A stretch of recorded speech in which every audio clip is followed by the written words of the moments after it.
Впервые, когда я увидел кадры с этого острова, мой внутренний мир буквально перевернулся. Я не мог поверить, что такая красота вообще существует на нашей планете.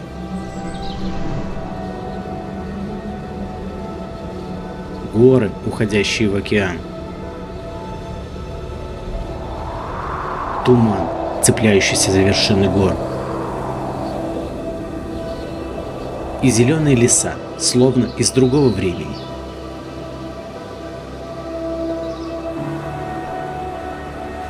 Тогда Мадейра мне казалась чем-то далеким и недоступным.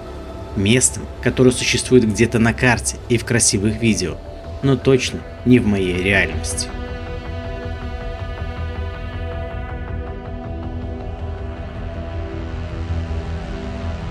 И именно с этого момента у меня появилась новая мечта. Мечта увидеть это все вживую. Посмотреть на океан, спокойный и одновременно волнительный. Почувствовать это место не через экран, а по-настоящему. А сегодня мы наконец здесь.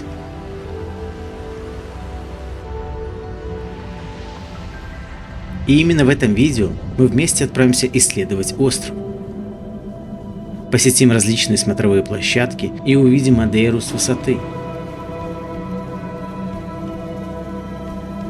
Встретим невероятный рассвет на самой высокой точке острова. Прогуляемся по несложному, но очень популярному маршруту для хайкинга.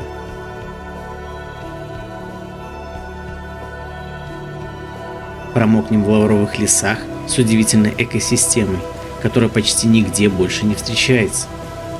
Погладим коров прямо среди тумана и зелени.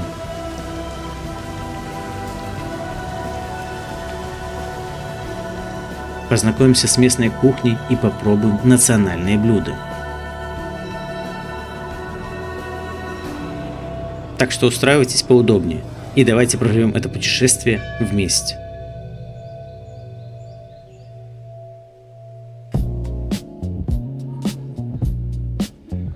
На остров мы прилетели поздно ночью, и чтобы не разминуться с арендой машины, мы забронировали ее на следующий день. А на эту ночь сняли ближайший отель, благо такси недорогое, и добраться было легко.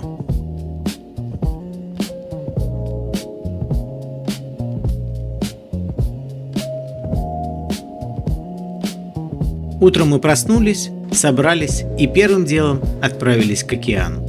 В этот момент не было никакого желания доставать камеру. Да яйцо нашла, смотри. Чье это яйцо? Драконья. Хотелось просто стоять, слушать шум волн и осознавать то, что мы наконец добрались до этого места.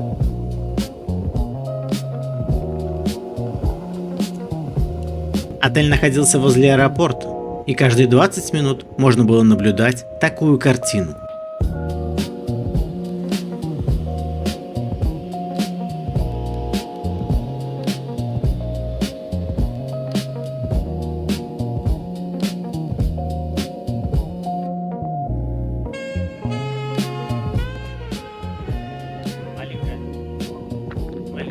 На пляже мы встретили много ящериц и высаженную стрелицу, которая чувствовала себя на острове хорошо, что очень удивило Женю. А еще мы узнали, что она является символом этого острова.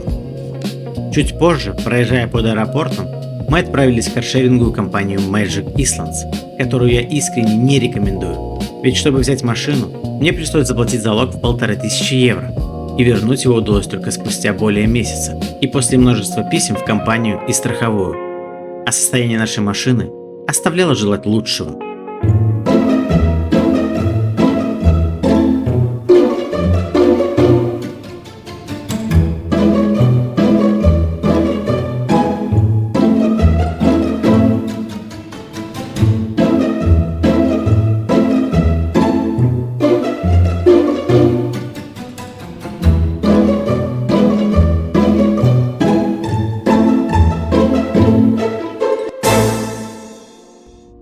Но несмотря на внешнее состояние, она ехала бодро, и мы отправились заселяться в наш первый дом. А по пути заехали на смотровую площадку со статуей Иисуса Христа. построенный в 1927 году, что на 4 года раньше, чем знаменитая статуя в Рио-де-Жанейро.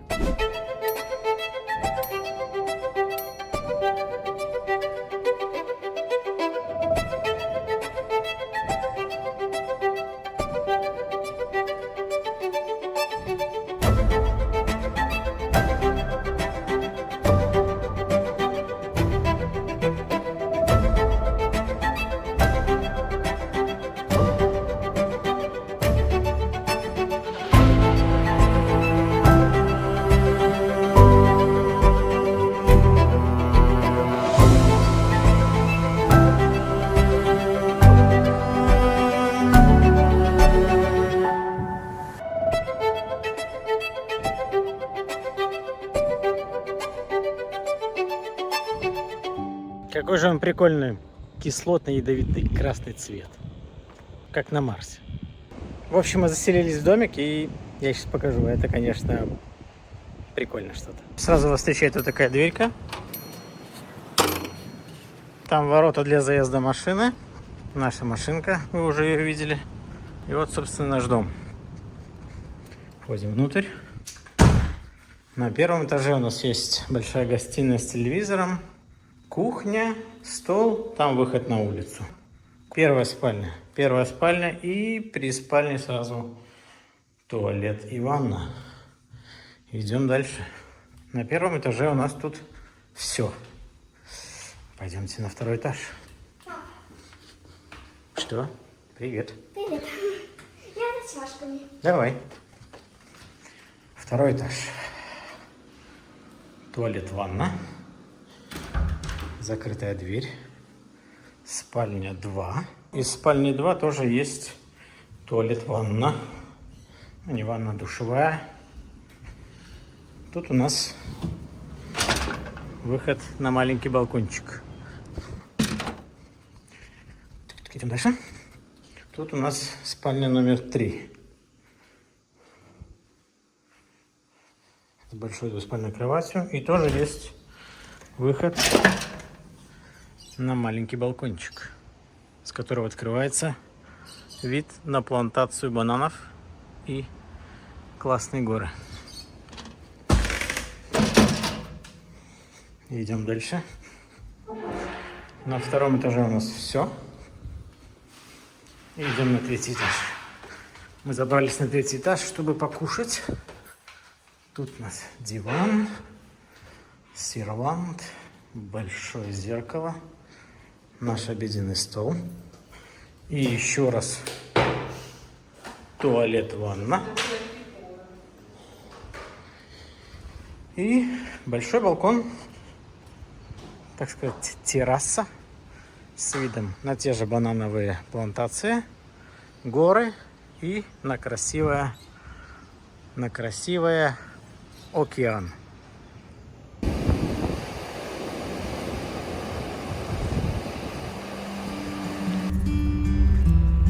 Поели и отправились исследовать округу, проезжая через различные смотровые площадки. Их на Мадейре действительно много. Казалось, что за каждым поворотом дороги тебя ждет новый, невероятный вид.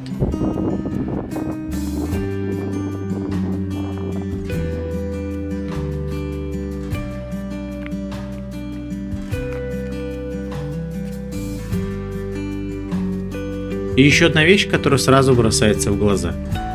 Остров постоянно цветет. Почти везде можно увидеть растения и цветы. А в октябре особенно много было гортензий.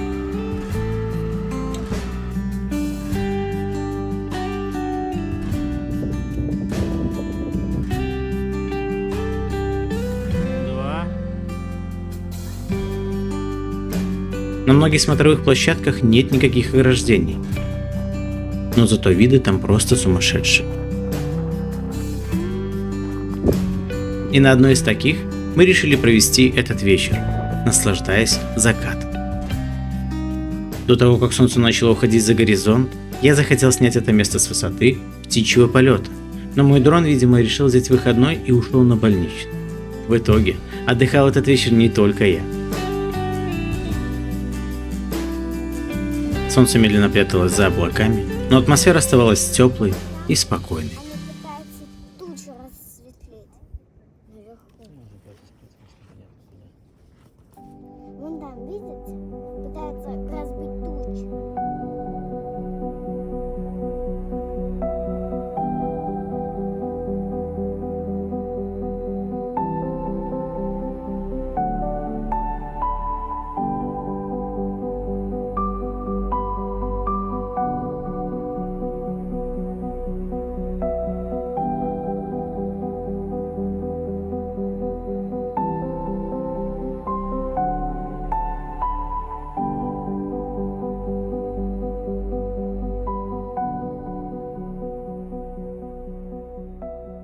Ну а на следующий день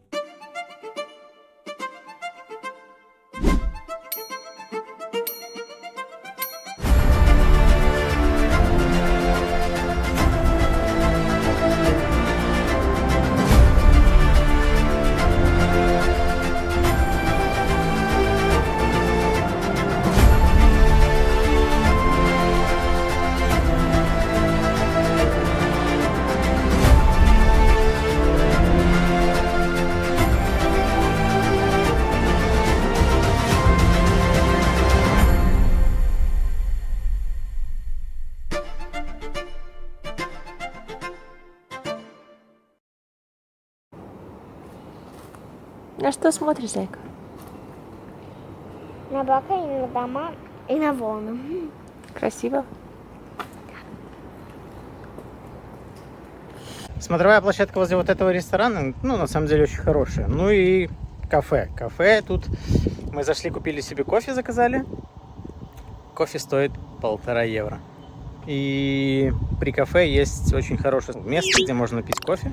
И оттуда открывается очень хороший вид.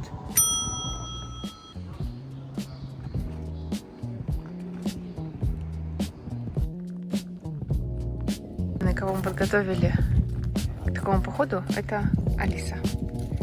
Потому что Алиса в трекинговых ботинках. Ну, посмотрим, во что превратятся наши.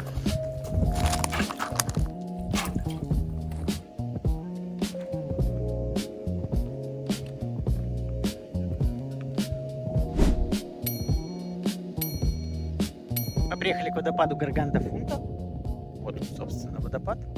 Вот это вот. И да, ну сейчас почти его не видно, потому что не очень много воды.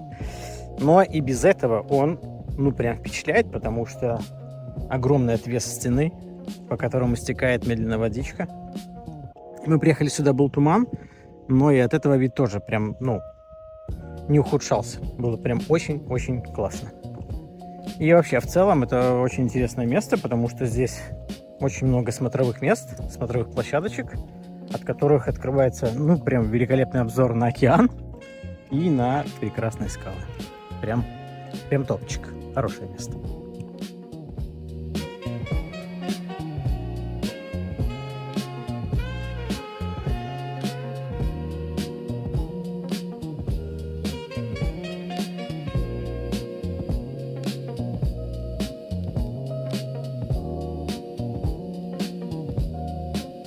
Из нюансиков это, конечно, жара. Я уже даже взмокрел и много ползает сороконожек. Но ее вам показывать не буду.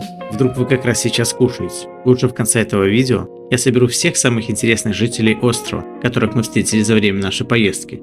И тогда каждый из вас сам решит, хочет ли он после этого ехать на Мадейру, или все-таки лучше любоваться ей издалека. Они, ну, не доставляют хлопот, но выглядят жутковато. Ну а после такой изнурительной духоты хотелось только одного, а именно немного освежиться. И мы отправились к природным бассейнам Мадейры, одному из самых необычных мест на острове. Дорога в том направлении проходила через облака.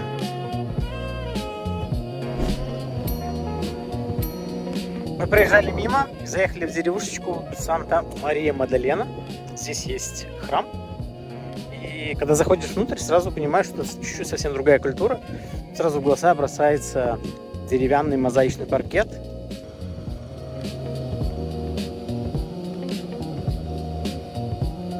Я вот не знаю, это прям по всей Португалии так или именно на Мадейре, но состояние гармонии и спокойствия тебя не покидает никогда. Все, ну, прям расслаблено и ощущение прям какой-то спокойности и безопасности.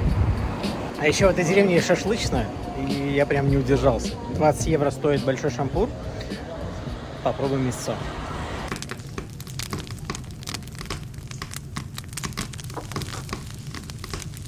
Мне запаковали с собой мясо, так что будем сейчас пробовать эту вкуснятину. А покушать мяско мы приехали на очень интересное место. Это там сзади меня бассейны, и это восторг. Такой восторг, знаешь, напоминает майские каникулы, только у океана. Ну, на Мадейре тут жара, можно даже бустиком бегать. И вот так в купальник ходить. Как тебе мяско? Вкусно? 17 октября я еще не купался, поэтому попробуем водичку. Да! И будем стреляться. Пиу-пиу. Пошли. Бассейны в Порту-Монише – это удивительное место, созданное природой, которое люди лишь аккуратно привели в порядок для того, чтобы здесь было комфортно находиться. Вода в бассейнах обновляется естественным образом прямо из океана, поэтому здесь можно понаблюдать за рыбками. Алиса подоспрела. Меня не надо.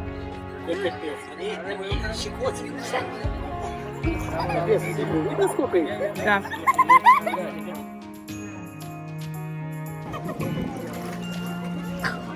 И даже не стреляют. Здесь предусмотрены безопасные выходы к воде, а также есть отдельный бассейн для детей. А если есть желание, можно понырять прямо в открытый океан. Короче, это забавное чувство, потому что вся эта масса тебя двигает туда-сюда вверх. Вода там теплее, чем в бассейне. Ну и очень классно. Еще раз? Да, Погнали. мне понравилось. А я могу с тобой прыгнуть? Не думаю.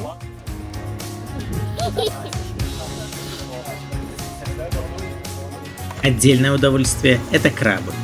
Их здесь очень много, и они забавные. Пельмешки, пельмешки.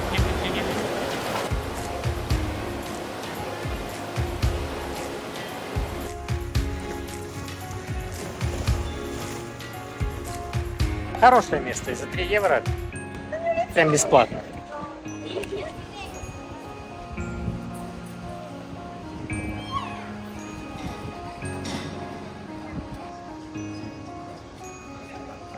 Чуть позже я узнал, что совсем рядом находится еще один природный бассейн. С высоты дрона он мне показался более диким, открытым океану и максимально естественным. Красиво, но, как на мой взгляд, с детьми там будет некомфортно.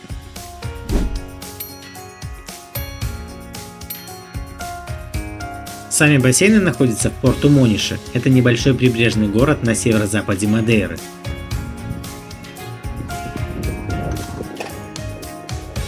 Здесь совсем другая атмосфера, чем на юге острова. Больше ветра, больше волн и ощущение, что ты находишься ближе к природе, чем к цивилизации. А чуть дальше на краю скал стоит маяк Порту-Монише. С воздуха он выглядит как маленькая точка на границе острова и океана. Казалось, будто он не просто помогает кораблям ориентироваться, а еще и присматривать за этим удивительным местом. Красота, конечно. А у нас завелся хомячок. А, хомячок. Хомячок. Что это такое?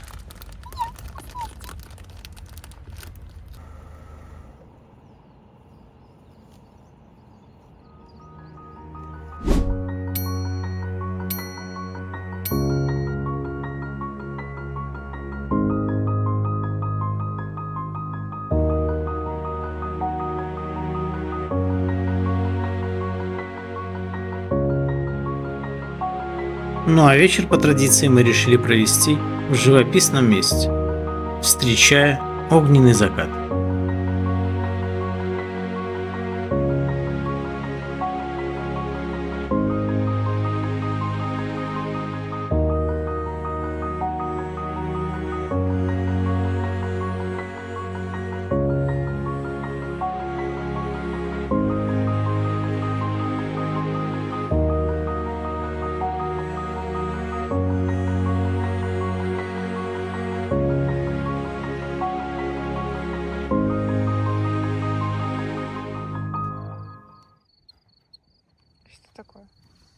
тебя ждать.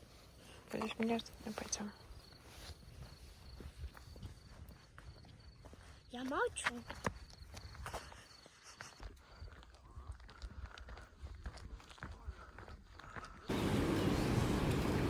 Практически каждое утро шел дождь.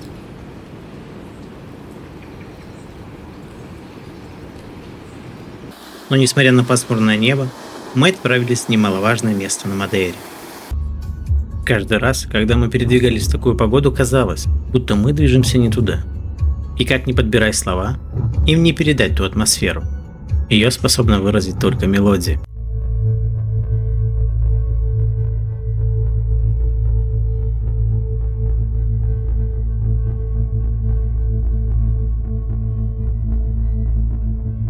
Выдвигаясь к какой-нибудь смотровой площадке, откуда открывается шикарный вид, ну, можно просто попасть на молоко. Повсюду молоко. И сейчас идет такая, ну, сильная морось. Я, конечно, не знаю, видно ее, не видно. Но она очень приятная. Сейчас я чувствую, как вот где-то здесь светит на меня солнце. Чувствую, печет в шею. И, ну, капельки прям... Не знаю, ну, грибной дождь какой, я не знаю, очень тепленький и, ну, прям комфортно. И вокруг комфортно. Сыро, гадко, но комфортно. Это, конечно, прикольная штука. Я такого никогда не испытывал. Мы приехали в Финал Форест. Это одно из важнейших достопримечательностей Мадейры.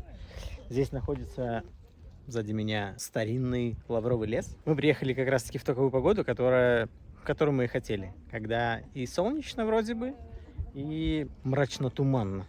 Пойдем посмотрим, что внутри. Если вы сюда когда-нибудь соберетесь, из нюансов это ужасно грязно. И повсюду лежат коровьи какахи. Потому что там пасутся коровы. Я много где читали. Лучше их не трогать, потому что они могут быть агрессивными. Ну а в целом дорога такая себе, не очень хорошая. Но что хорошо, это грязь в самом начале. Дальше начинается такая зелененькая полянка. Немножко влажно, но в целом хорошо. И хоть оно и туманно, и иногда капает дождь, тепло. Прям классненько.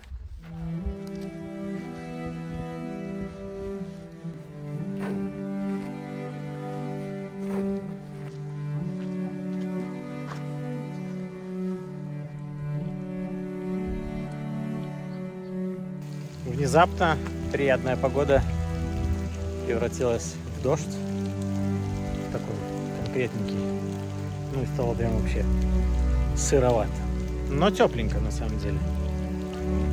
Мокро, но тепло.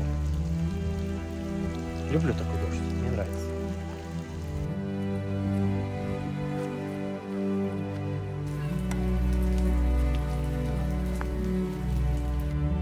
Смотрится очень стрёмно, если честно. Какая тишина, да?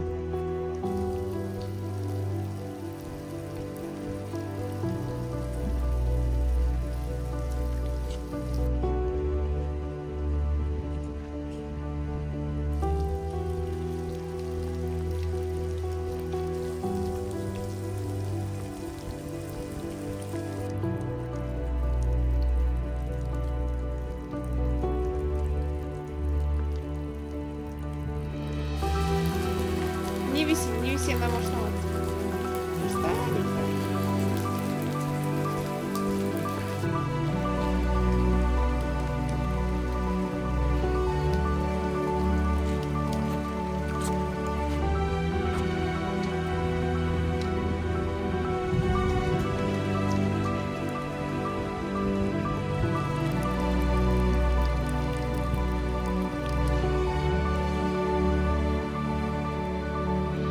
У нас тут хорошее место, и у нас тут не капает, а там такой ливень, и корову под ним. Так хорошо уместили, что нам даже хорошо видно.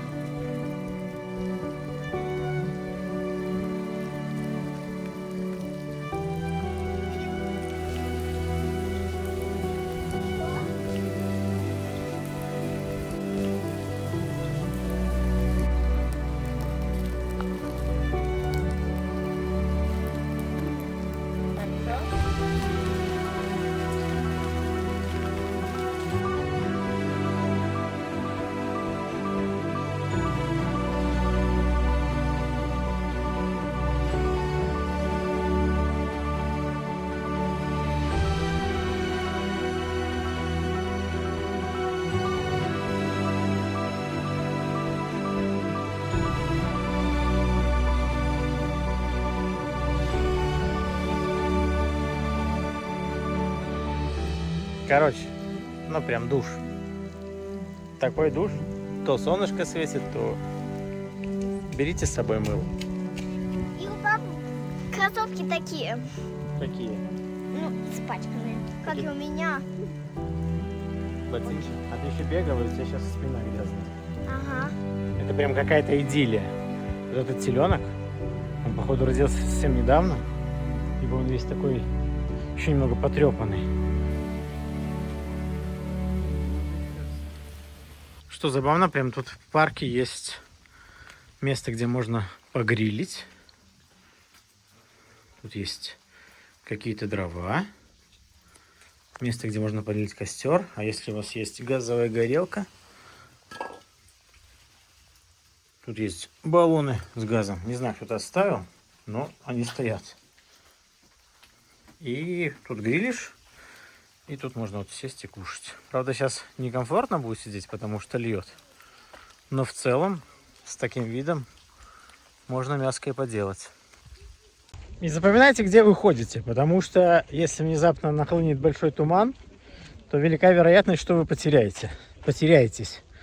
Как это сделала моя жена и дочь. Мы нашлись. Нашлись! Куда вы собрались идти? К машине. Машина Там чуть в много другой коров. стороне. Смотри. Угу. Покажи, что есть пальцы. Немножко взмокрели, да? Ага. Пойдем к машине теперь.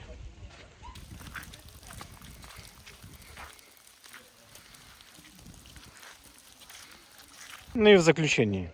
Грязно, мокро, но очень атмосферно. Прям спокойствие. Много людей, но они все разбредаются по огромному этому саду. Можно найти спокойное местечко, где никого не будет, и наслаждаться этой красотой. Но, я не знаю, так всегда, здесь не всегда. Я видел, конечно, что бывает прям солнечно, но сегодня было немного мокровато, грязновато, но я получил бурю эмоций. Классно.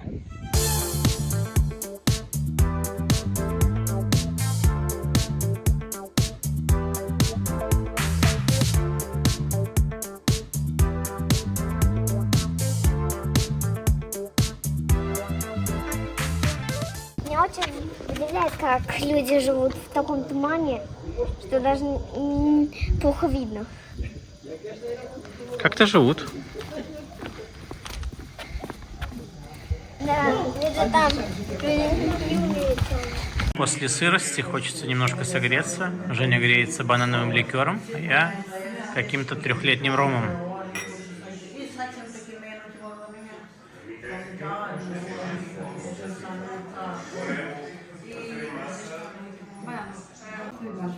Ну и аромат, конечно, очень классный. Ох, прям так тепленько. Еще мы решили попробовать национальный коктейль Мадейры. Называется пончо. Выглядит красиво.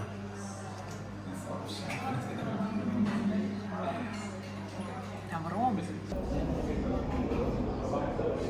Она выглядит, как будто бы там внутри яичко.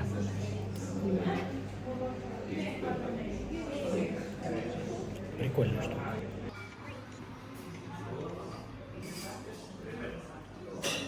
Национальный хлебушек на Мадейре. Он прям как сэндвич. Очень нежно. Борщ нужен. Да, и не хватает борщу. Он чесночненький такой, классный. Без мяса, без грибов, только сыр.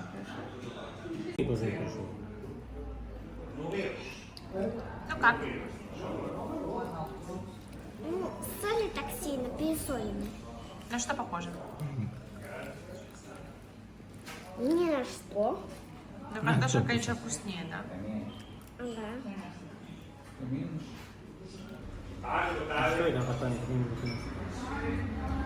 Мы посетили кафешку План Альта. Очень классная кафешка. Тут, короче, местная кухня типа. И недорого. Мы за троих. 3 блюда. Пивко. Ром. 2 коктейля пончо. И еще наливочка была, банановая наливочка. И за все дали 70 евро. По-моему, очень хорошая цена. Собака. И наелись очень плотно. Ну что, понравился ресторан? Да. А что больше всего понравилось? Играть на телефоне. Как обычно. После такого душа не хотелось никаких развлечений. И мы просто поехали и заселились в новый дом. Я, к сожалению, его так и не заснял. Ну а на следующий день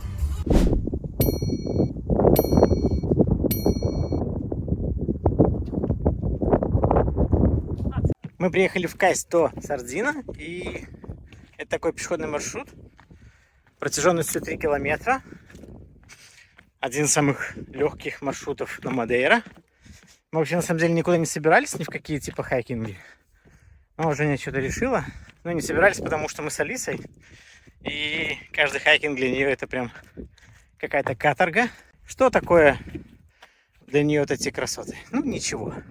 Ей бы площадочку, покупаться, с камушками погулять. А куда-то идти, смотреть на красоту, еще, наверное, рановато. И первое впечатление, конечно, поражает, потому что, во-первых, не ловит связь, и ощущение, что ты где-то на Марсе. Красные тона, камни. Прикольно.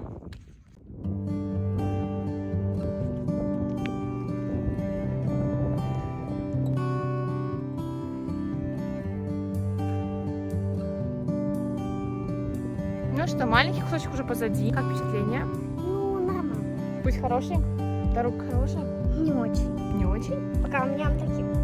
Можно у вас подкнуться вот об этом. Ну так, пока все хорошо. Марсианские такие виды, да?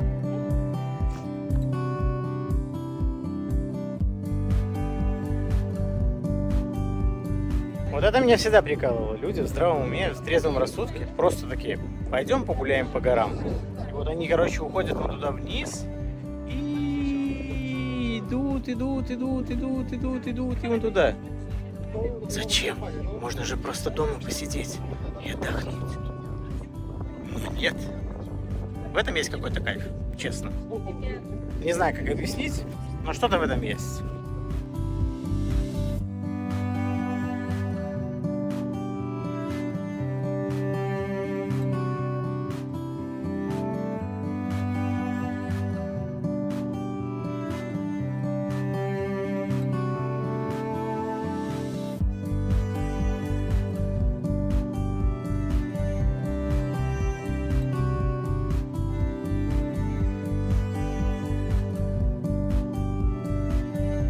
Люди порой домой не могут подняться и говорят, как же плохо, что я живу на высоком этаже. А тут, пожалуйста, куда-то вверх, на вершину подниматься без проблем. Вон Алиса.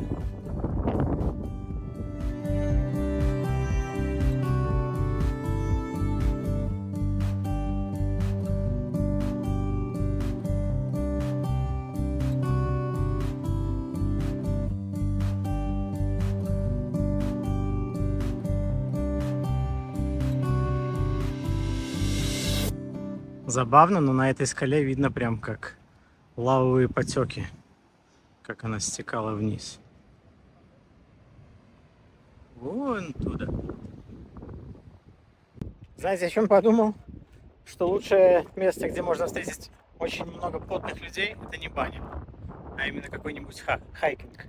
Потому что здесь около 1000 человек, все повсюду распределены и все потные. И так хочется вон там искупаться, но не добраться до туда. У нас первый перевал. С таким красивым видом. А кто это тут идет? Папа! Как ты, котик, не устала? Устала. Устала? А что самое тяжелое? Подъем наверх и спуск. Да? И маму ждать.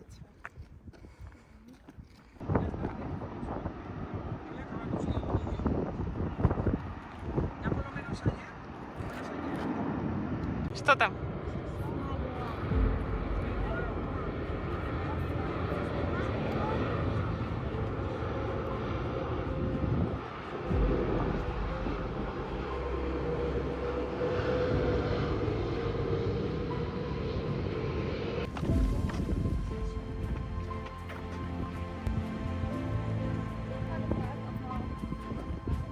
Детей может встретить только немецкий.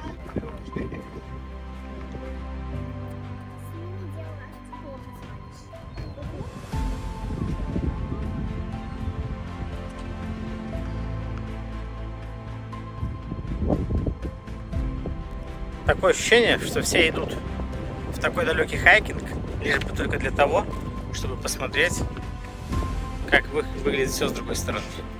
А еще, чтобы с этой стороны покушать вкусняшек, да? Это Мадейра.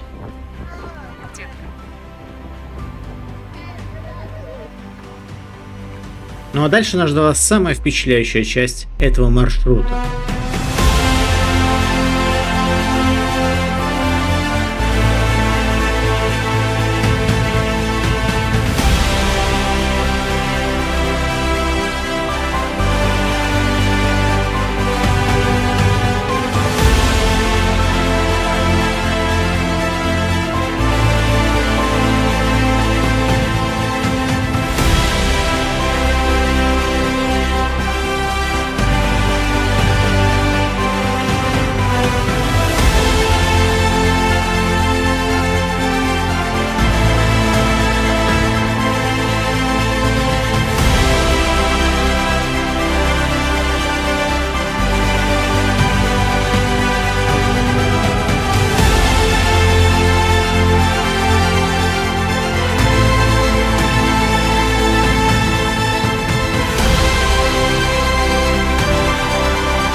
А в конце маршрута вас ждет оазис, в котором можно будет немножко отдохнуть. Мы добрались до того почти поселения. Прошли вон оттуда, похоже. Вот Там прошли уже очень большой путь. Ну, тебе нравится? Да, конечно же. Давай, финишная прямая, давай, давай, давай.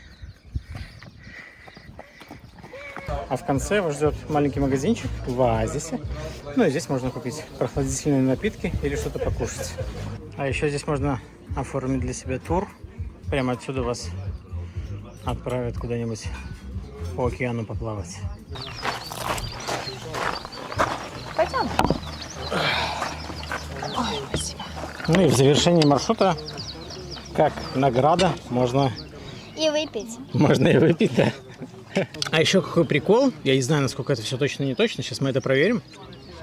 Прям отсюда можно взять тур, который вас свозит дальше по воде к маяку и вернет обратно на парковку, чтобы не идти всю эту пешеходную штучку назад с ребенком.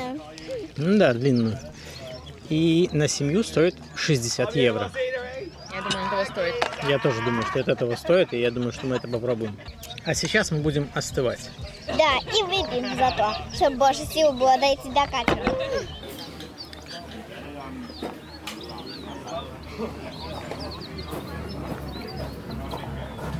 За что люблю Мадейру? Это за то, что даже в таких отдаленных местах все можно платить картой.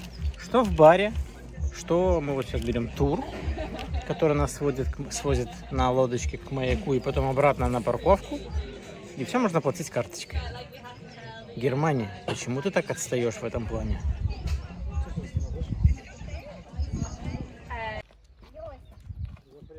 Рядом с кафе находится последняя часть этого пути. А еще она захотела подняться вон туда. Ну, пойдем.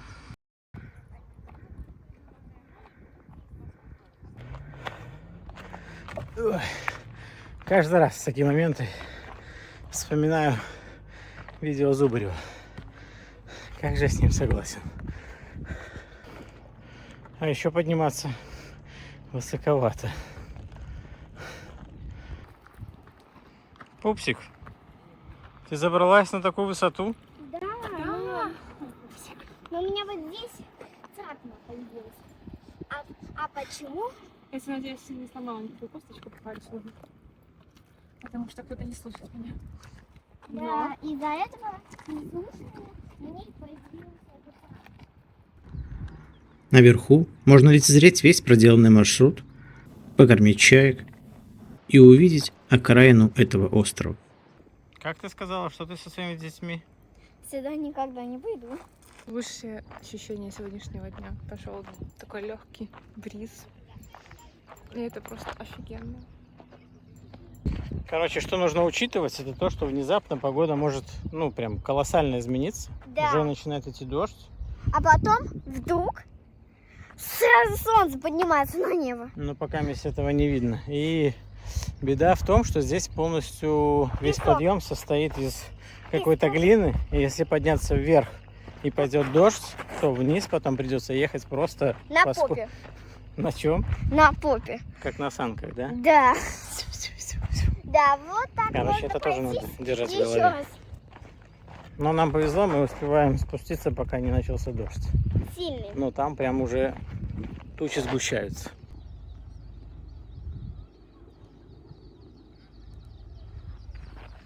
Знаете, что тут некоторые люди хотели потрогать, думаю, облака и пошли вон туда на гору, чтобы потрогать их.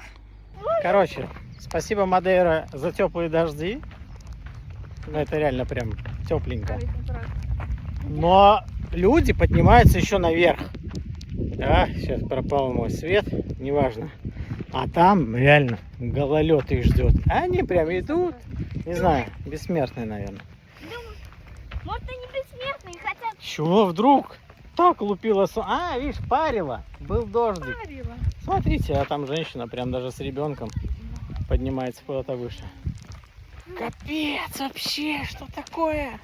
А у нас даже ничего нету вот приодеться, ни капельки. У Алисы есть. Курт? В машине? Спасибо. У меня уже с лица капает. Спасибо.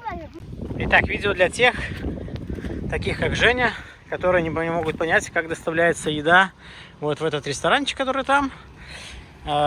Сюда приезжает кассер с провизией. Вот лифт, на котором все это поднимается наверх. Потом они это все перегружают вот в эту машинку. И с помощью ее уже все доставляют на самый верх туда. Это, наверное, популярная погода на Мадейре. Душно и сыро. Сейчас прям чувствуется спекота такая. И дождь идет. Это, конечно, что-то новое для меня. В какой-то момент это было даже невыносимо. Вся одежда была влажная, а телу было очень жарко. Пока я схожу с ума от жары, девочки нашли себе развлечения. Кейс фенолики. Раз, Кто выигрывает, Алис? 4. Кто выигрывает? Никто. Короче, мы сели на лодочку и сейчас поплывем в наш маленький тур с Рикардо и Виктором. Это было по-настоящему интересное путешествие. Не просто поездка на катере, а небольшая экскурсия на различных этапах этого маршрута. Нам рассказывали, как образовалась Мадейра, и показывали различные слои вулканической породы прямо в скалах. We have the horizontal layer. Most of it was created underwater. The dark rock 100 years ago. The first colonizers, the Portuguese, they arrived to these islands, and afterwards После мы подошли к маяку Фарол да Понта де Сан-Лоренсо и узнали, как его строили на самом краю этого удивительного острова.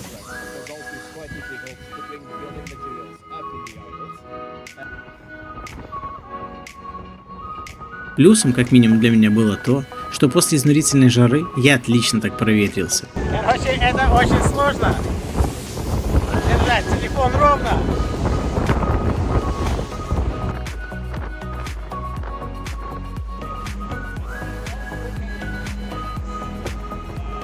bit about the structures in front of us. Do you know what А those в are? конце нам показали скалу в форме слона, так сказать, местную достопримечательность.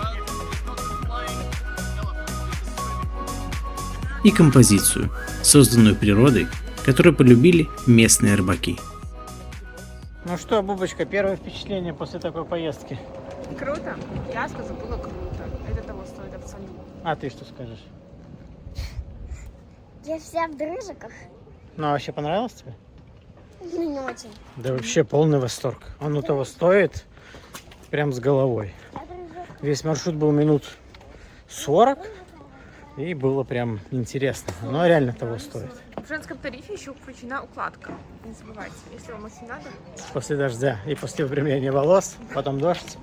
Марина, Марина, для тебя.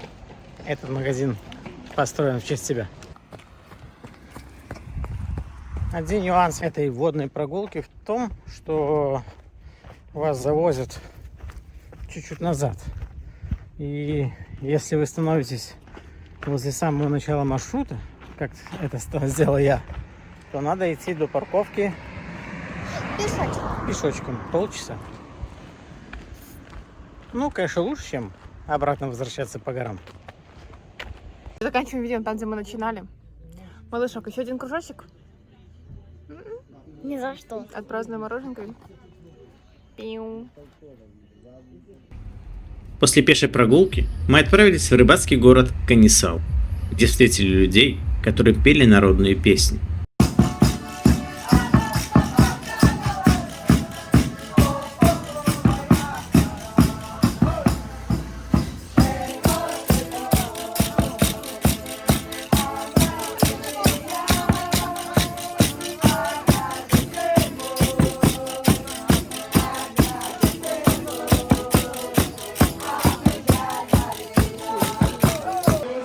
По итогу я попал на рыбацкий фестиваль, где награждали рыбаков и демонстрировали классификацию свежести рыбы. Меня этот ансамбль привел на какую-то местную тусовочку. Все тусят, пьют много пива и кушают рыбку. Ну и веселятся. Короче, это что-то такое прям местная какая-то развлекалова. А пока я гулял, нам подали еду в ресторане.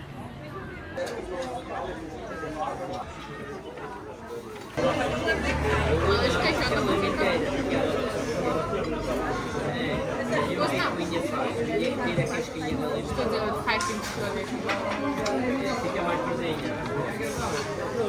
Так бы смотрелась.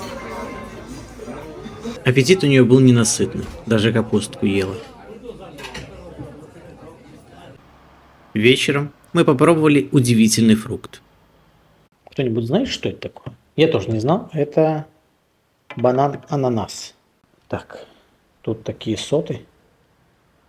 Ну да, реально как кукурузные дольки. Бля. Офигеть. Это и банан, и ананас. И он еще как ананас щиплет язык. Тут вот дольки. Если их разделять, они реально как кукурузные семечки. И вот эта штука реально осыпается. Кожурка. А внутри нежная такая прям текстура. Реально можно есть как кукурузу. Только варить не надо. С утра мы отправились на самую высокую точку острова – пику Рейву, ради которой люди приезжают со всех уголков земли, в место, Где ты поднялся над облаками и просто смотришь на это одеяло из облаков.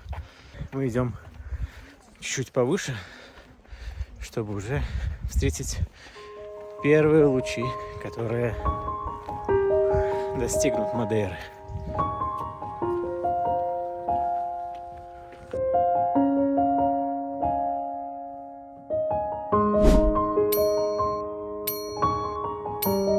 На самой высокой точке острова Пику ду Арейру расположена скромная, почти незаметная среди этого величественного ландшафта метеорологическая станция, а вокруг раскинулся суровый и одновременно завораживающий горный пейзаж.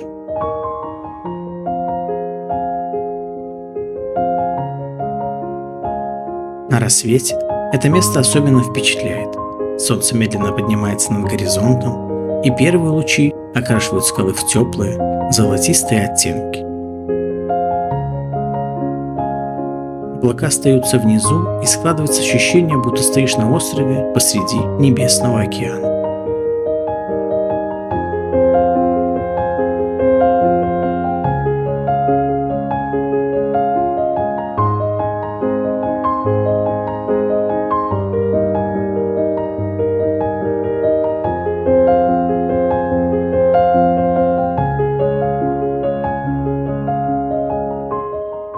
Просто сотни людей пришли, чтобы получить первые лучи солнца на своем лице.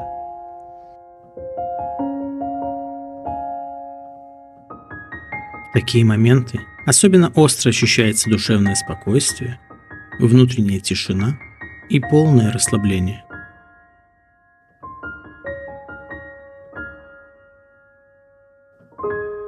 Это что-то просто невероятное.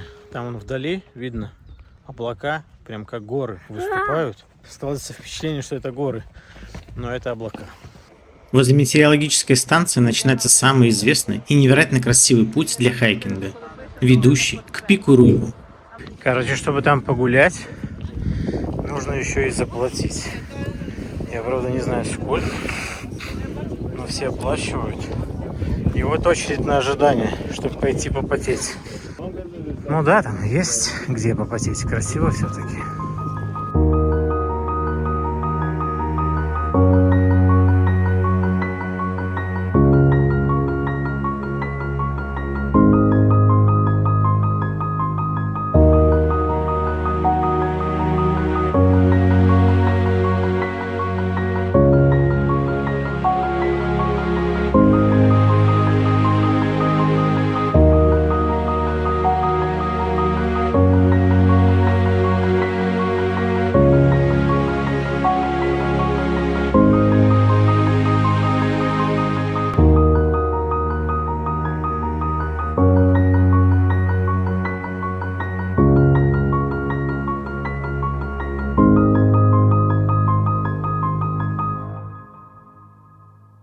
Я так понял, что вход стоит 5,50 и можно оплатить картой. Или наличкой они тоже берут. Так что и сдачу могу дать.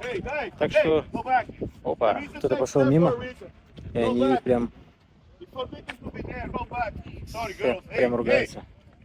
Да, и если вы оттуда шли, тоже надо будет заплатить. Вас просто так не выпустят. Так что если вы ночью приехали и просто зашли сюда, то обратно вас уже бесплатно не выпустят. Короче, плати бабосики.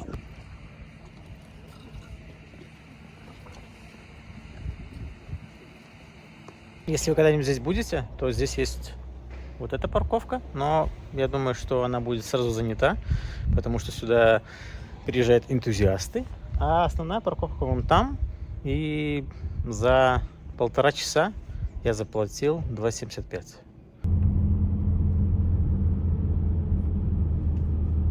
А еще недалеко от обсерватории есть лес, через который, собственно, идет дорога, его трудно не заметить, особенно днем.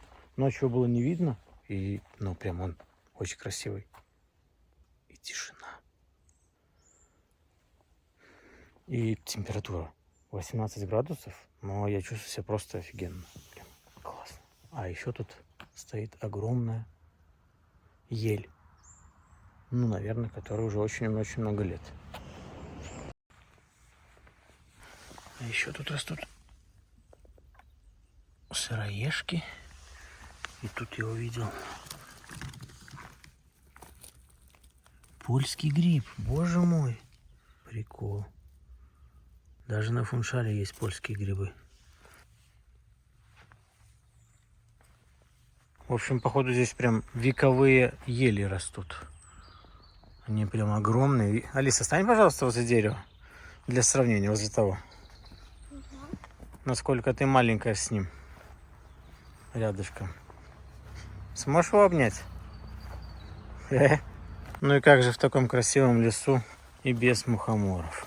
Как они тут мило растут. И красиво. А тут ее еще улиточка кушает, смотри. Ага. Или, может, уже умерла. Ну нет. Для контраста с дикой горной красотой мы отправились в столицу острова, город Фуншал. А по пути нам встретились ребята в белых костюмах, так сказать, хранители старинной традиции. Надо подальше приехать. Сыр Да куда мне сейчас этот сыр разносить? Вау. Такие хорошие парнишки уже взрослые. Я понимаю, что им больше 16 или 19. Моменты твои топ. Ребята приехали только что на автобусе на работу. Все в красивых белых костюмах и в специальных ботинках. А вот, собственно, и сани. Сани, на которых сейчас будут катать людей. Все пришли. А все сани привозят на машине. И каждый себе разбирает саночки. А вот и первые, кто поедут кататься. 2 километра пути и поехали.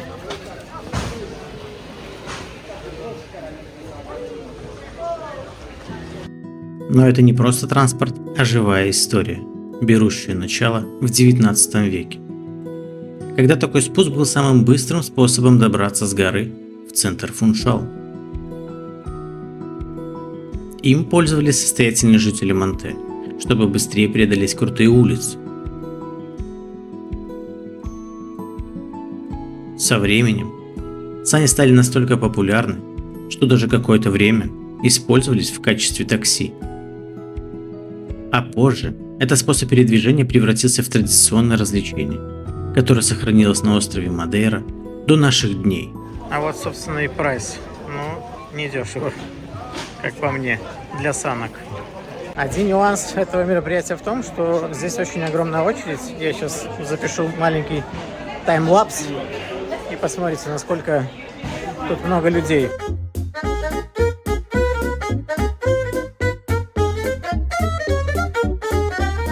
А еще я встретил здесь очень грустного котика. Такой грустный. Спускаясь в город, было понятно, почему сани были настолько популярны. Мне кажется, не так чувствуется уклон. Фуншал встретил нас спокойной курортной атмосферой, мягкий свет, теплые оттенки домов и приятные краски города, которые радуют глаз и создают ощущение бесконечного лета.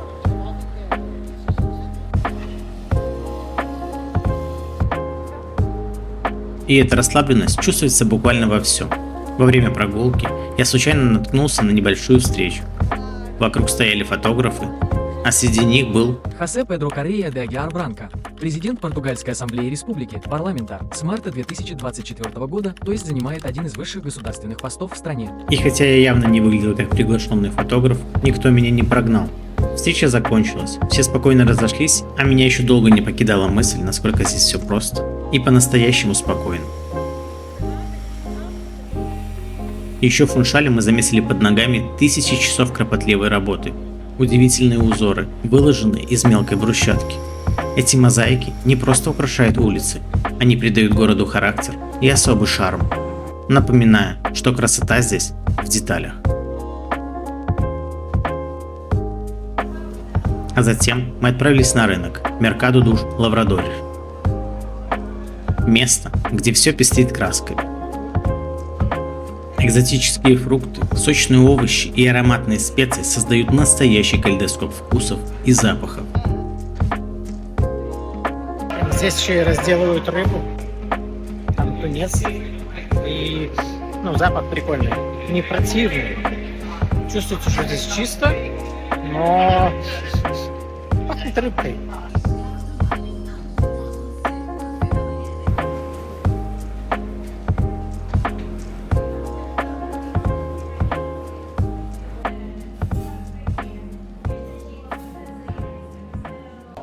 В общем, мы посетили этот рынок, знаменитый Мадейровский рынок. Я не смог удержаться, купил себе такую штучку. Женя тоже там навыбирала манго, всякие фруктики. Они без проблем дают все пробовать, пробуйте, все, нарезают вообще. И потом в конце они просто налаживают это все в пакетик.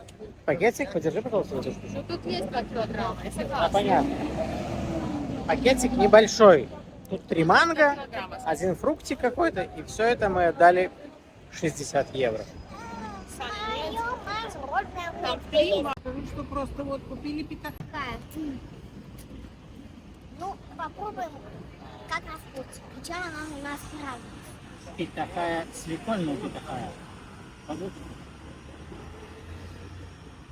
У нас порадует.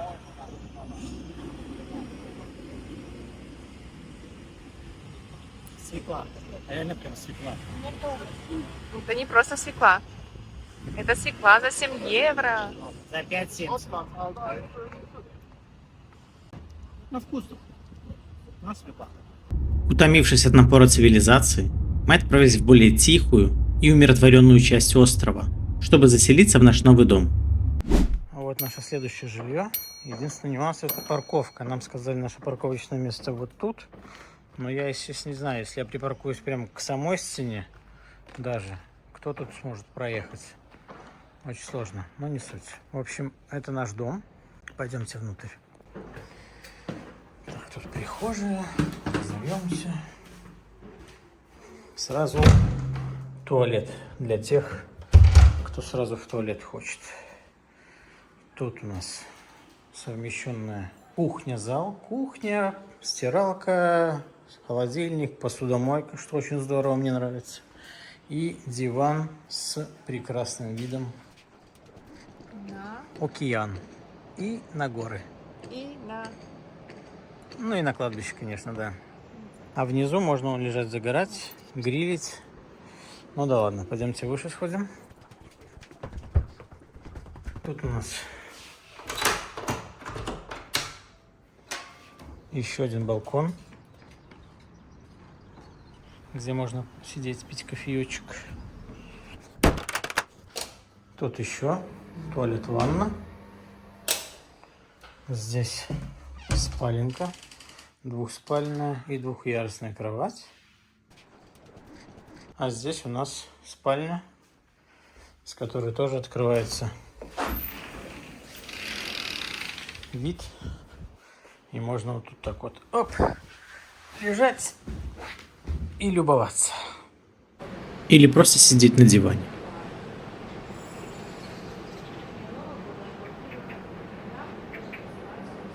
Недалеко от дома мы увидели интересное место. И долго не думая, мы отправились к нему. Если наверх подняться, тут есть можно на машине. Есть старая дорога со старым тоннелем. Мы хотим И проверить здесь еще водопад. старые времена. Старые времена хотим проверить. Пойдем проверим старые времена. Выглядит даже немножко жутковато. Мне тоже. Просто все выбивалось вручную здесь. На выходе из тоннеля становится понятно, почему закрыли ту дорогу. Потому что везде валяются булыжники. И это, походу, все катится откуда-то оттуда. Валился целый кусок отсюда. Брым, и рассыпался. Да, впереди нас провожают птички. А здесь он тоже обломался кусок дороги. И какой прикол, что здесь прям на отвесе дорога была сделана. Ходить по таким местам жутковато, потому что чувствуется момент разрушения. Ты находишься на огромной высоте, и постоянное чувство страха внутри остается надолго. Все-таки эти знаки да что-то и значат. Пошел-ка я обратно. А отсюда открывается вот такая панорама на городок, в котором мы живем. Но вот это вызывает прям жуткость, когда над тобой нависает то, что в любой момент может просто обвалиться. А мы решили, хватит щекотать нервишки, пойдем-ка домой.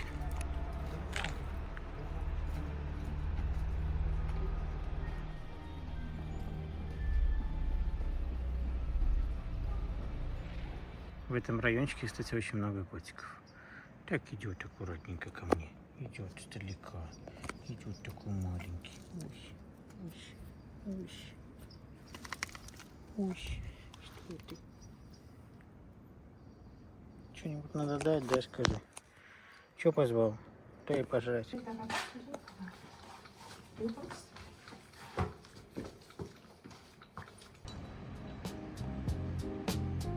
В общем, я ей сказал, не трогай котика. Он развалился, я не сдержалась. И И что, не сдержалась и решила его гладить? А что еще? Ему чешет животик. Животик. Тебе нравится? Нравится. На Мадейре проще всего передвигаться на машине, потому что, ну, это прям экономит время, и можно посетить очень много всяких мест.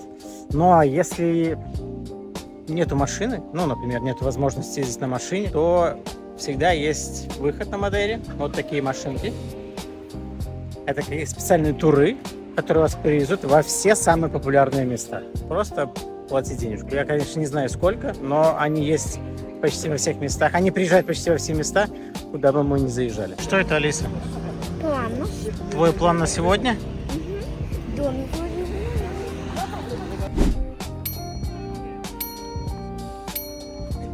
Мы приехали в еще одно немаловажное место на Мадейре. Это традиционные крестьянские домики в виде треугольничков. И эти домики входят в культурное наследие Португалии. Изначально такие дома строили местные фермеры. Крутая крыша помогала дождевой воде быстро стекать, а солома служила естественной защитой от влаги и ветра. Не открывают?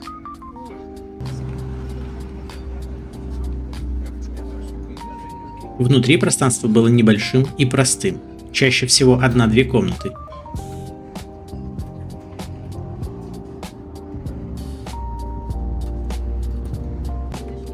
И чердак для хранения. Сегодня многие из этих традиционных домиков Сантана уже не используются как жилье. Сейчас в них размещаются небольшие ремесленные мастерские и сувенирные лавки. Здесь продают изделия ручной работы, местные сладости, магниты и другие памятные вещи.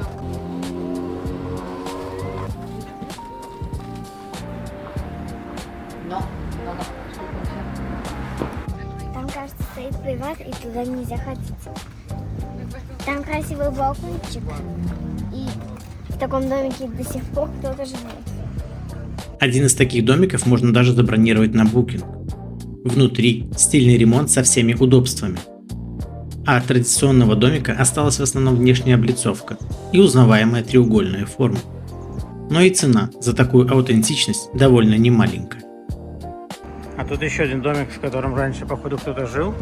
А сейчас он просто типа стоит вдали от всех. Уже, конечно, крыша прохудилась. Не ухаживают за ним. Там уже все паутиной поросло. Но кто-то здесь не так давно жил.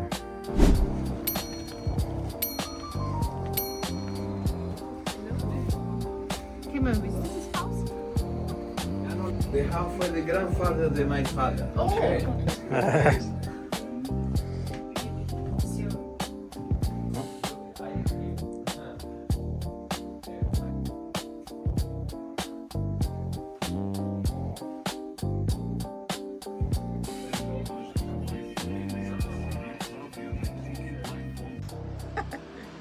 Yeah.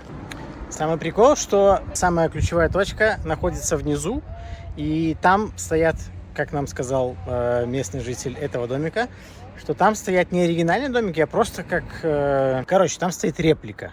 А вот здесь вот прям типа оригинальный дом.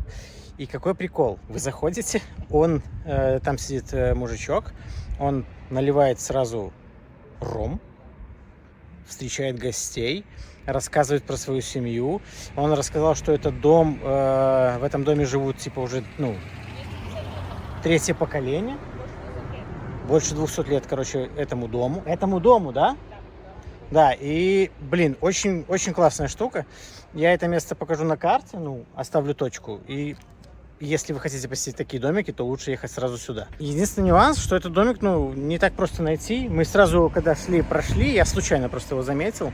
Тут вот есть заправка, и от заправки чуть-чуть назад вниз, и он тут стоит, такой неприметный, если честно, домик. Но он стоит того вообще прям с головой.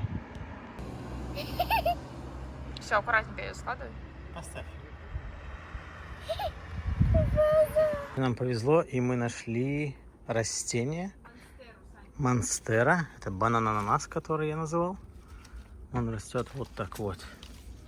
Вот, собственно, плоды, но они еще совсем маленькие. Тут их, походу, уже срезали. И вот оно такое растение. А изначально они вот прорастают вот так. Раскрываются из такого цветочка. И начинает формироваться сам плод. Очень красиво, кстати. О, какой нежный. Капец. У людей вот просто вот такие дворы. Это, я так понимаю, мандарины растут. Такие вот они зеленые. Это тоже мандаришки, кстати, походу. Я нашел прям дерево с авокадо. И вот плоды висят. Прям их много очень растет на одной ветке. А тут тоже похоже на авокадо, но какие-то они гладкие. Ну, а Саша меня не понял, но может это поймет. Здесь растет самая настоящая протея. И она растет просто на деревьях. Если кто-то понял, напишите, пожалуйста, в комментариях.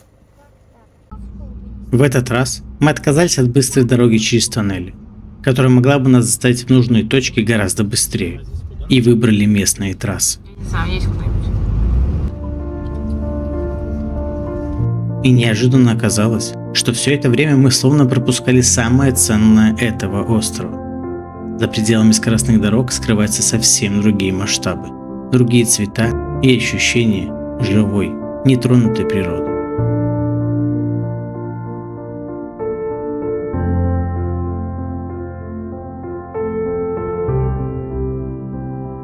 Именно такие дороги позволяют почувствовать Мадейру глубже, увидеть ее без спешки, остановиться, вдохнуть океанский воздух и по-настоящему понять, насколько этот остров красив.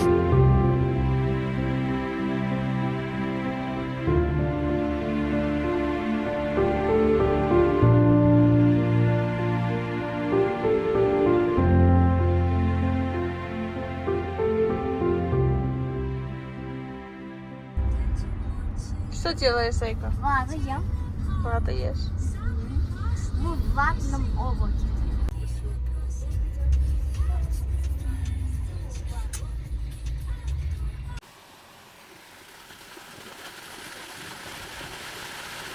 Погрялись? Не ходить, окей? По вот это. По вот этой марше.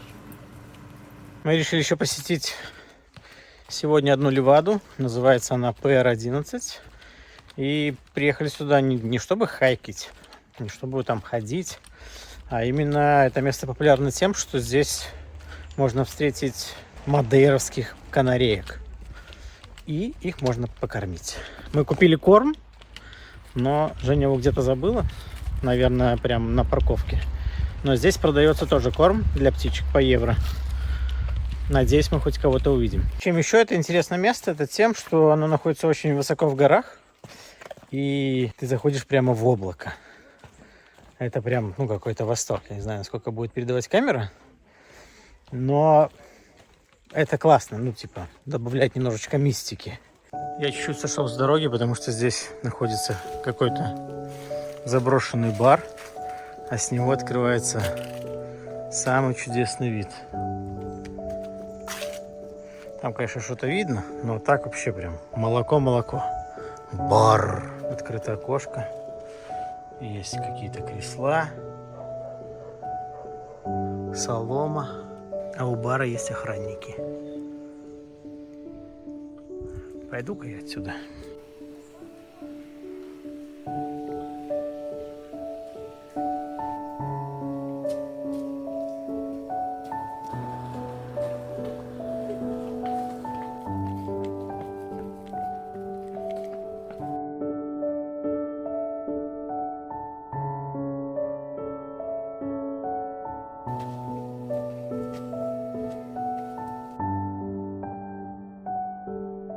Если честно, это полный восторг, погружение в какую-то мистику. Тут, если бы мы не шли, стоит прям тишина. И все в таком вот тумане. Это, наверное, облако, но, выглядит прям завораживающе.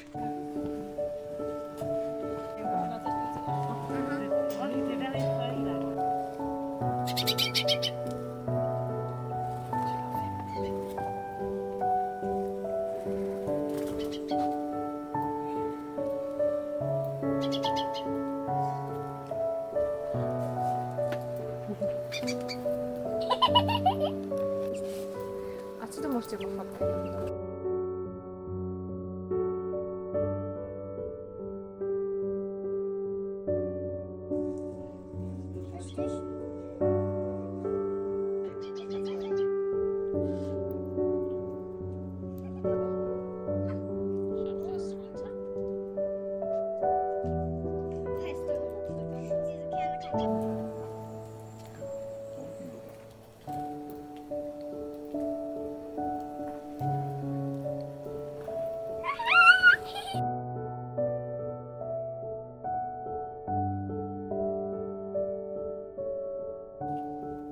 Просто видишь?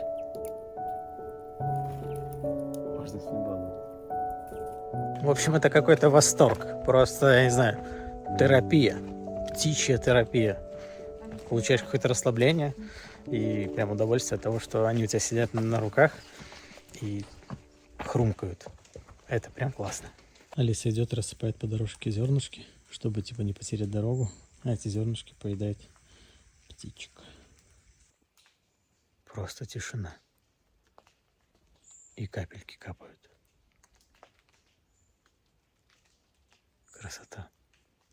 Ты в шоке. У нас такой же мальчик в школе. С таким же лицом. И тоже зовут Феликс? Нет. Ну, его прикольно зовут Феликс, как-то его зайца. Ну, у нас и в школе есть один Феликс. Ну давай, расскажи свои впечатления о этом месте. В общем, мне понравилось. Ну что, ты нас дождался? Что ты ему говорила на ушко? Что нужно ждать эту машину, и тогда мы пойдем вон туда, чтобы он туда приходил попить молочко и поесть колбасы. Кушает. В общем, какая проблема на Мадейре? Это сырость в домах. Мы были в 3 домах разных, и везде было невероятно сыро. Только здесь чуть-чуть более-менее мы себя начали лучше чувствовать.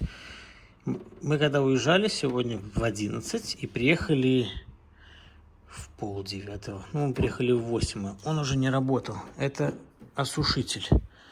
Вот за день, я буквально вот слил воду, и мы выехали.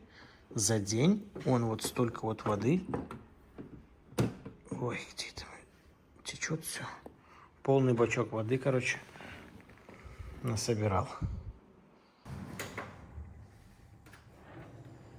В общем, этой штуке надо ровно 9 часов, чтобы заполнить полный бачок. На последний день у нас не было четкого плана. Мы просто решили покататься по острову в поисках чего-нибудь интересного. В этот раз мы выбирали только местные дороги. Те, что проходят через маленькие деревни и открывают неожиданные виды. И напоследок я приглашаю вас окунуться в еще пару удивительных мест этого невероятного острова. Для начала я хотел бы вас познакомить с небольшим городом Сейшел, который находится на северном побережье острова.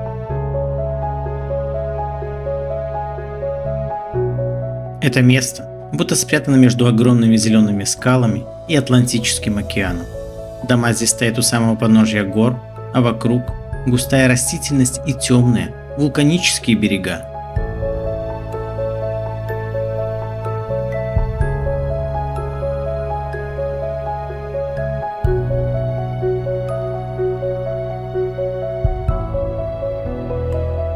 Больше всего меня поразило то, в каком невероятном месте живут люди. С одной стороны мощные горы, а с другой – бескрайний океан. И глядя на все это, сложно поверить, что для кого-то такие виды – обычная часть повседневной жизни.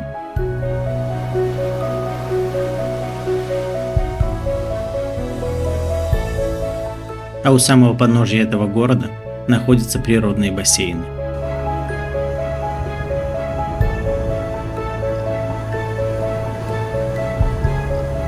Хочу купаться, а вы мне не даете. Я хочу купаться и сейчас иду купаться. A few moments later.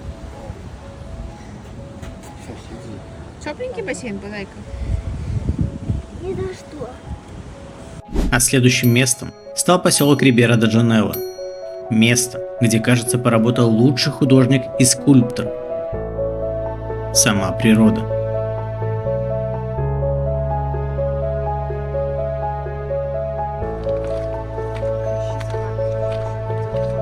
Место, где скалы поднимаются прямо из океана, словно каменные стражи, охраняющие побережье.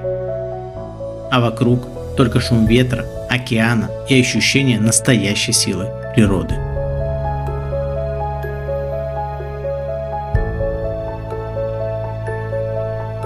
Место, где по-настоящему можно ощутить искренние эмоции.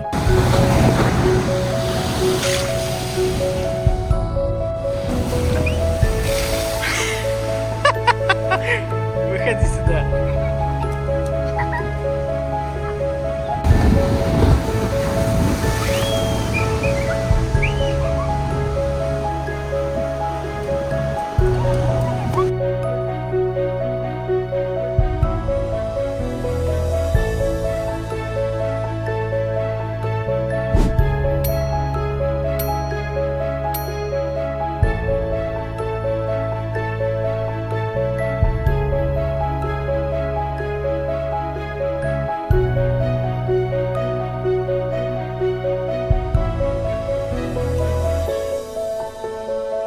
Ну а напоследок мы решили посетить одно очень замечательное кафе с невероятным видом. И когда я сюда ехал, даже не подозревал, насколько может быть прекрасный вид. Пока мы ждем еду, мы просто вышли с Алисой немножко в сторонку поотдыхать. Но то, что открывается перед нами большими глазами, просто забирает все слова и хочется смотреть вдаль. Очень красиво.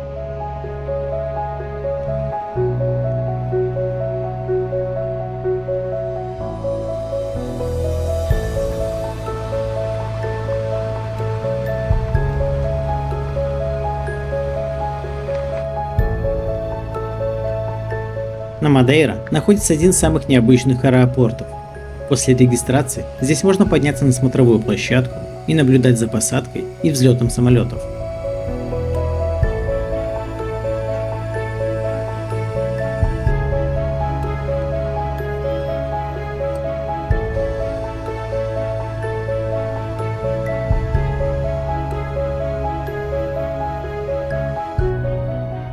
Мы взлетали с ощущением полного наслаждения островом, каждым его видом и всем, чем успели полюбоваться.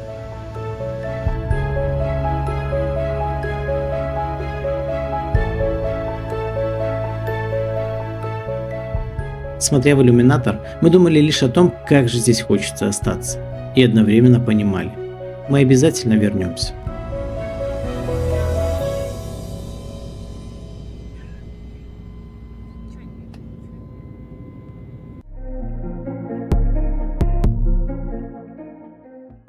Первое, что удивляет на острове, это количество тоннелей.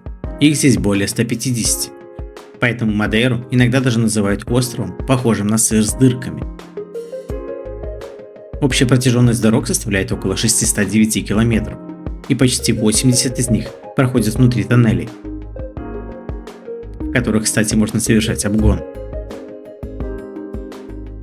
Самый длинный тоннель тянется более чем на 3 километра.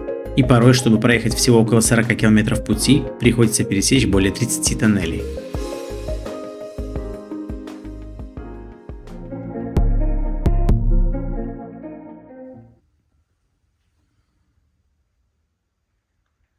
Очень маленькая ванна, но беда есть.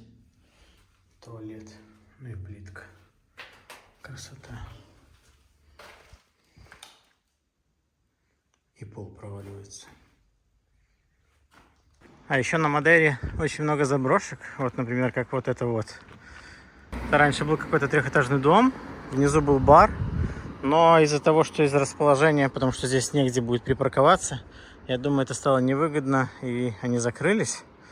А находится он, вот, кстати, где я стою, тут обрыв, вот в таком прекрасном месте. И я думаю, пить бы здесь кофе было бы просто невероятно. С таким-то видом отсюда. Но закрыто.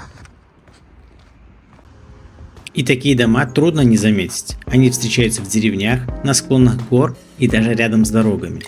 Словно напоминание о прошлой жизни этих мест. Многие жители со временем переехали в города или уехали с острова. Поэтому некоторые дома так и остались пустыми.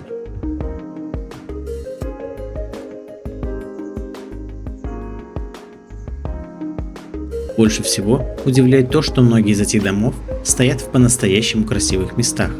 На склонах с великолепным видом на океан или среди зеленых гор.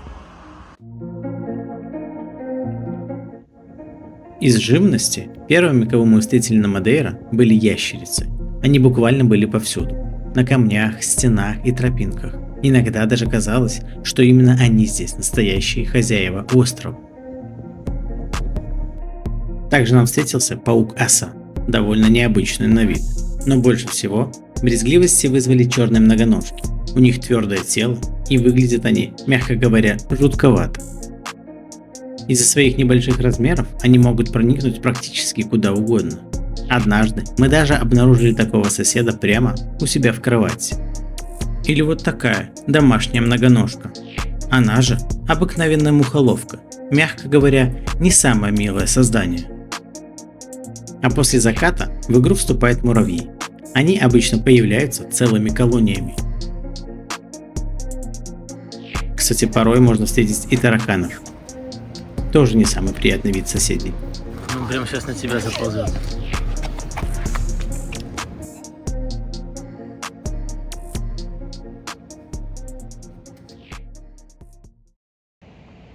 Красиво?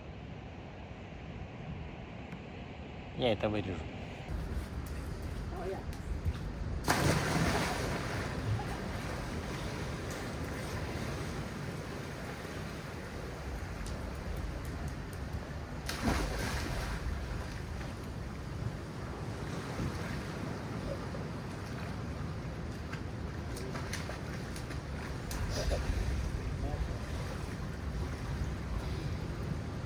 Бывай, наверх.